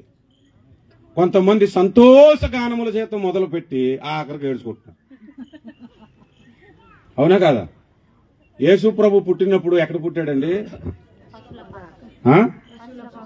పశువుల పాకలను పుట్టాడేంటి? మీకు తెలుసు, నాకు తెలుసు, పుట్టలేదని. అయినా పాడుకుంటాం మన కర్మకే. పశువుల పాకలో మరి అమ్మ గర్భాన ప్రభు యేసు జన్మించే ఊరన్నో యేసన్న. యేసు ప్రభు పశువుల పాకలో పుట్టాడా? పుట్టలేదు. అది మీకు తెలుసు, నాకు తెలుసు. మీరు సికింద్ర నాయక్ గారి సంఘంలో ఉన్నారంటే మీకు తెలియకుండా ఉండదు కాబట్టి నేను నిజం చెప్తున్నాను. ఎందుకు వచ్చింది? పశువుల పాకలో ఆయన పుట్టలేదు. కానీ ఆయన లైఫ్ ఎక్కడి నుంచి స్టార్ట్ అయింది? పశువుల పాక దగ్గర నుంచి స్టార్ట్ అయింది. సమాధి చేసినప్పుడు ఆయన సమాధి ఎక్కడ పెట్టబడింది? సదాశివ పెట్టబెట్టారు గొప్ప తీసి. ఎక్కడ పెట్టబడింది యేసయ్య సమాధి? ఎవరి సమాధి అది? యేసయ్య సమాధి అమ్మా. ఆ సమాధి ఎవరిది? ముందు అరిమత యోసేపు సమాధి. ఆయన ఎవరు? నెంబర్ 1 ధనవంతుడు. ఆయన డబ్బు ఎక్కువైపోయి ఏం చేసుకోవాలో తెలియక చచ్చిపోకముందే ఈయన సమాధిని ఈయన ముందే కట్టించుకున్నాడు. డబ్బు ఎక్కువైపోయింది. ఉన్నతమైన ధనవంతుడు సమాధిలోనికి యేసయ్య వెళ్ళాడు. స్టార్టింగ్ ఏంటి? పశువుల పాక. ఎండింగ్ ఏంటి? ధనవంతుడు. మనము కూడా కన్నీళ్లతో ప్రారంభించాము, సంతోష గానముల చేత పంట కోసుకొని పరలోకానికి వెళ్తాం. ఈ భూమి మీద ఒక పనికిమాలిన జీవితం నుంచి దేవుడు మనల్ని లేవనెత్తాడు. పెంట కుప్పల నుంచి మనల్ని లేవనెత్తాడు. శాశ్వత కాలము పరలోక రాజ్యానికి దేవుడు తీసుకొని వెళ్ళిపోతాడు. హల్లెలూయా. అంత గొప్ప ఆశీర్వాదమును దేవుడు మన కొరకు సిద్ధపరిచాడు. దేవునికి స్తోత్రం. కనుక ఏ విషయంలో కూడా మనం వెనక్కి స్టెప్ వేయొద్దు. ఏ విషయంలో కూడా మనం వెనక్కి స్టెప్ వేయొద్దు. దేవుని మీద నమ్మిక ఉంచుదాం. గంటల తరబడి ప్రార్థిద్దాం. వాక్యము చదువుదాము, వాక్యము విత్తుదాము. దేవుడు మన సంఘాన్ని ఆశీర్వదించుకుంటూ వస్తాడు. హల్లెలూయా. ఒక బైబిల్లో ఇంకొక ఆయన ఉన్నాడు, అపోస్తుల కార్యాలు 3వ అధ్యాయంలో. ఆయన పుట్టుక నుంచి కుంటోడే. శృంగారమును దేవాలయపు ద్వారమునొద్ద. దేవాలయం ద్వారం పేరేది, గుడి పేరు కాదు. ఏం పేరేది? ఒకసారి ఒక పాస్టర్ గారు అన్నాడు, శృంగారం అని ఒక దేవాలయం అని తెలుసా మీకు అని అంటే, నేను ఎప్పుడు చూడలేదురా బాబు, నువ్వెప్పుడు చూసా అనుకుంటున్నాను నేను. ఆ దేవాలయానికి ఉన్న ద్వారం పేరది. ఆ ద్వారం పేరుకి శృంగారం అని దేవాలయం, అక్కడ అంతా శృంగారం చేస్తారని చెప్తున్నాడు ఈయన. అక్కడ పోయి ఈ కుంటోడు అడుక్కుంటున్నాడని చెప్తున్నాడు ఈయన. సరే, అక్కడ ఆ దేవాలయం దగ్గర ఒక కుంటోడు ఉన్నాడు. ఆయన జీవితం ఎలాగుంది? పుట్టుకు నుంచి కుంటోడు. అలాగే అయిపోయింది ఆయన జీవితం. పేతురు యోహానులు అక్కడికి వచ్చారు. దైవ సేవకులు వస్తే అంత ఆశీర్వాదం తెలుసు అంటే జీవితం మారిపోతాయి. హల్లెలూయా. అతని వైపు చూశారు. దేవుని యందు విశ్వాసం ఉందని తెలుసుకున్నారు. సేవకుడు తెలుసుకోవాలి విశ్వాసం ఉంది కానీ. తెలుసుకొని అతని మీద ప్రార్థన చేశారు. యేసయ్య నజరేయుడగు యేసు నామమున చెప్తున్నా, నువ్వు లేచి నడువు అన్నాడు. అనగానే ఇలా నడిచాడా? ఎలా నడిచాడు? దిగ్గున లేచి చక్కమని నిల్చొని గంతులేసుకొని దేవుని దగ్గర స్తుతించుకుంటూ వెళ్ళిపోయాడు. పాస్టర్ని స్తుతించాలి కదా. ఎవరిని స్తుతించాడైనా? కొంతమంది పాస్టర్ని స్తుతించేస్తుంటారు. పాపం వీడి మంచోడు ఈయన దేవుని స్తుతించుకున్నాడు. హల్లెలూయా, హల్లెలూయా. లోపలికి వెళ్ళిపోయాడు స్తుతించుకుంటూ. ఆయన మొదటి జీవితం ఎలాగుంది, చివరికి వచ్చేసరికి ఎలా ఉంది? మన బ్రతుకులు కూడా అలా మార్చటానికి దేవుడు ఇష్టపడుతున్నాడు. హల్లెలూయా. ఇప్పుడున్నట్లుగా ఈ రోజు వాక్యం వింటున్న వారు బ్రతుకులు ఎవ్వరివి కూడా ఉండవు. భూమి మీద గాని పరలోకములు గాని ఉండటానికి వీలు లేదు. అట్లాంటి ప్రార్థన చేసుకున్న నేను వచ్చాను. రాత్రంతా బస్సులో వస్తున్నప్పుడు కూడా నా మనసులో ప్రార్థన చేయాలి. పడుకున్నట్టుగా ఉన్నాను అనుకుంటాడు పక్క ఉన్నాడు. పాపం ఇలా నిద్ర రాదు. ప్రభువా రేపు మాట్లాడించు, ప్రభువా రేపు మాట్లాడించు. ఓ రియా రక్కమా షరక్కమా రందాల రబా ప్రార్థన చేసుకుంటాను. భాషలు మాట్లాడితే రేపు ఈ రోజు ఈ వర్తమానం మాట్లాడాలి. దేవుడు మీతో మాట్లాడాడని నేను నమ్ముతున్నాను. ఖచ్చితంగా మీ సంఘం ఇలా ఉండదు, ఇంకా అభివృద్ధి జరుగుతుంది. మీ బ్రతుకులు ఇలా ఉండవు, ఇంకా ఉన్నతమైన స్థితికి వెళ్తారు. ఇప్పుడు ఏమీ లేనట్టుగా నీ ఇంట్లో ఉందేమో, ఒక రోజు దేవుని మీద నమ్మిక ఉంచు. మంచి ఆశీర్వాదము చేత అనేకులకు సాక్షిగా సంతోష గానముల చేత ప్రభువును మీరు స్తుతిస్తారు. హల్లెలూయా. ఇది దేవుడు మీ జీవితంలో జరిగించునుగాక. మోకరించండి, ఉన్న చోటే మోకరించండి, ప్రార్థన చేద్దాము. ఉన్న చోటే మోకరించండి. ప్రభువా, కన్నీళ్లు విడుచుచూ విత్తుతూ పోవువాడు సంతోష గానముల చేత పనులను ఎత్తుకొని వెళ్తాడన్నావు. పిడికెడు చాలండి, దేవుడు ఆశీర్వదిస్తానన్నాడు. ఈరోజు మన బ్రతుకులతో దేవుడు మాట్లాడుతున్నాడు. మోకరించండి. మీ పరిస్థితి ఏంటో మీకు తెలుసు. ఇప్పుడు మీరు ఆర్థికంగా ఎలాంటి స్థితిలో ఉన్నారో తెలుసు. ఆత్మీయంగా కూడా ఎలాగున్నారో మీ స్థితి ఏంటో మీకు తెలుసు. మీ సంఘ పరిస్థితి తెలుసు, మీ సేవకుని పరిస్థితి తెలుసు. కానీ ఇలాగే ఉండదు, ఇలాగే ఉండదు. మీరు కష్టపడితే దేవుడు దీన్ని ఆశీర్వదిస్తాడు. మీరు కన్నీరు కారిస్తే దేవుడు మిమ్మల్ని ఆశీర్వదిస్తాడు. చూద్దాం ఇక్కడ ఎంతమంది కన్నీరు కార్చి మీ సేవకుని కొరకు ప్రార్థించగలరు. ఇక్కడ ఎంతమంది కన్నీరు కార్చి ఈ సర్వోన్నతుని ప్రసన్నత సంఘము అందరి దృష్టికి వెళ్ళాలని ప్రార్థన చేస్తారు. ప్రార్థన చేద్దాం. ఈ 10వ యానివర్సరీ రోజు దేవుడు ఒక 10వ భాగముగా ఈ సమయాన్ని మనం ఆయనకి ఇస్తున్నాము. ఆకాశపు వాక్యాలను తెరిచి ఈ సంఘమును దేవుడు ఈ సాయంత్రకాల సమయంలో ఆశీర్వదిస్తున్నాడు. హల్లెలూయా, హల్లెలూయా. స్తుతిద్దాం, స్తుతిద్దాం, ప్రభుని స్తుతిద్దాం, కన్నీరు కారుద్దాం, మొరపెడదాము, అడుగుదాము. అడగండి, మీరున్న చోటని అడగండి, కన్నీళ్లు కార్చండి. ప్రభువా, మా పరిస్థితి మార్చండి, మా సంఘ పరిస్థితి మార్చండి, మా ఆర్థిక పరిస్థితి మార్చండి నాయన. ఈ సంఘములు ఇంకా ఆత్మలు సంపాదించబడాలి, విస్తారమైన వాక్య పరిచర్య జరగాలి, సువార్థికులు తయారవ్వాలి. మీలో సువార్థికులు తయారు చేసే బాధ్యత కూడా మీ సేవకునికి ఉన్నది. సువార్థికులు తయారవ్వాలి. మా కన్నీటిని ఈ వచనాలు జ్ఞాపకం చేసుకోండి. ఈ 10వ యానివర్సరీ రోజు దేవుడిది మనకు వాగ్దానంగా ఇచ్చాడని జ్ఞాపకమును చేసుకునండి. దేవుడు ఈ సంఘమును ఆశీర్వదించబోతున్నాడు, ఆత్మీయంగా బలపరచబడబోతున్నాడు. ఆర్థికంగా కూడా మీ పరిస్థితులను దేవుడు మారుస్తాడు. హల్లెలూయా, హల్లెలూయా, హల్లెలూయా, హల్లెలూయా, హల్లెలూయా, హల్లెలూయా. యేసయ్యా స్తోత్రం. ఓ పరిశుద్ధ దేవా స్తోత్రం. ఓ కనికరము గల తండ్రి స్తోత్రము నాయన.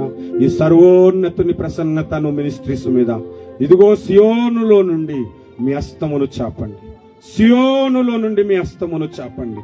దేవుడు సంఘం మీద తన హస్తమును చాపాడు. ఆ చేతి కిందే మనం మోకరించాం. గుర్తుపెట్టుకోనండి.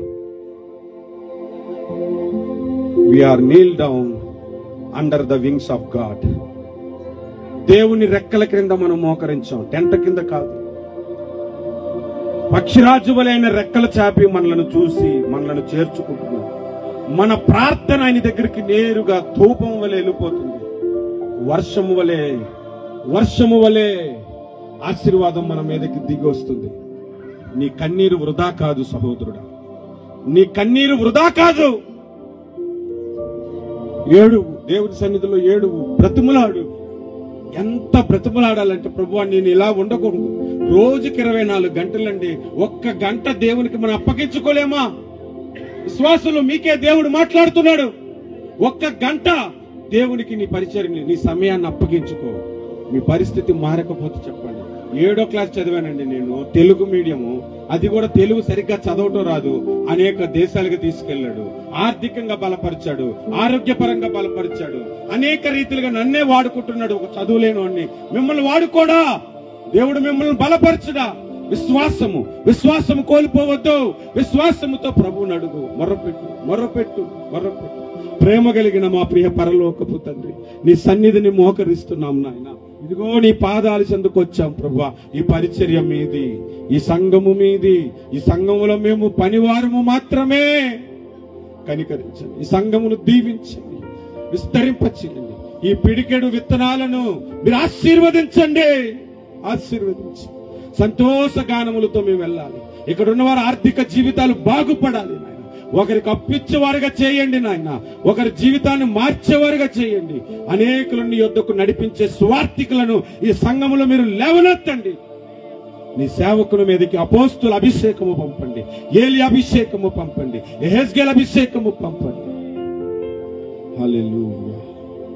ఓరియా కబరా షేరి మందులి బంద ఏల్ మహెస్కేల్ రోరి కమం రబంద్రే హెందులురి అందలరవ. హల్లెలూయా జీసస్. Thank you master. పరిశుద్ధాత్ముడా నీకు వందనాలు. నీ వెలుగు మేము ప్రకాశించాలి నాయన. మీ వెలుగు కలిగి మేము జీవించాలి. ఇంకా ఆత్మల సంపాదన ఈ సంఘం మీదకు తీసుకురమ్మని యేసయ్య నీ నామమున బ్రతిమలాడుకుంటున్నాను. కనికరము చూపమని వేడుకుంటున్నాను. సహాయము చేయి, అద్భుతాలు జరిగించండి. ఇదిగో 5 రొట్టెలు 2 చేపలు నీ యొద్దకు తెచ్చినప్పుడు మీరు కృతజ్ఞతాస్తుతులు చెల్లించి పంచమన్నారు. అద్భుతం జరిగింది. పిడికెడు పిండే నీ సేవకుని యొద్దకు తెచ్చినప్పుడు ఆశీర్వదించారు. సంవత్సరమునకు పైగా పోషించబడ్డారు. పిడికెడు విత్తనాలను మీరు ఆశీర్వదిస్తానని ఈ దినమందు వాగ్దానము చేశారు. మీరు ఆశీర్వదించండి. ఇప్పుడు మేము పిడికిలే వేశాము, ఆశీర్వదించండి. ఆవగింజ చిన్నదే విత్తనము, ఆశీర్వదించిన తర్వాత ఆకాశ పక్షులు వచ్చి అంత వృక్షం అవుతుందని మాట్లాడుతున్నారు. ప్రభువా, మీరు ఆ విధముగా ఈ పరిచర్యను దీవిస్తున్నారు, ఆశీర్వదిస్తున్నారు. నీ కృప తోడుగా ఉంచుచున్నారు. మా ప్రార్థన ఆలకించినందుకు స్తోత్రాలు చెల్లిస్తూ ఈ పరిచర్యను విస్తరింప చేయమని యేసు నామమున ప్రార్థిస్తున్నాము పరమ తండ్రి. Amen, amen. Praise the Lord. సమయం మీ సేవకులకు అప్పగిస్తున్నాను. అందరు లేచి నిలబడి ఒకసారి చివరిగా అందరూ కూడా దేవుడు ఈ 10 సంవత్సరాలు చేసిన మేలుని బట్టి అందరూ కూడా స్తుతిద్దాం.